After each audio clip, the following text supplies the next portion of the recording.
যে দেখো পাবদা মাছগুলোকে সুন্দর করে ধুয়ে এনেছি, আর সাথে ডিমও রয়েছে পাবদা মাছে।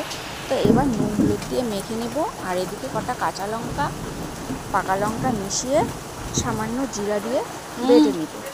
তো এদিকে আমার বাটাও কমপ্লিট, একটা বাটিতে তুলে নিয়েছি।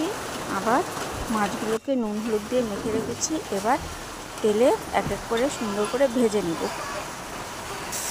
তো ভয় লাগে পাবদা মাছগুলো ফুটে, তো দূরের থেকেই তুলছি। এই যে দেখো মাছগুলো আমার ভাজা হয়ে গেছে। তো ওই তেলেই কালো জিরা ফোড়ন দিয়ে দেবো, আর মশলাগুলো সুন্দর করে দিয়ে দিব। সুন্দর করে কষাবো মশলা, যাতে কাঁচা গন্ধ না বের হয়।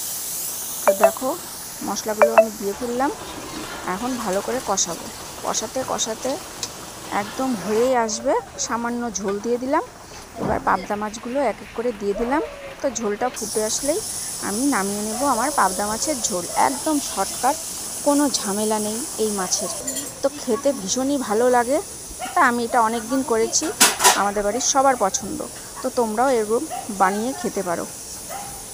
তো ভালো লাগলে লাইক কমেন্ট করে পাশে থাকবে। ততক্ষণের জন্য টাটা, কালকে আবার নেক্সট ভিডিও নিয়ে আসবো।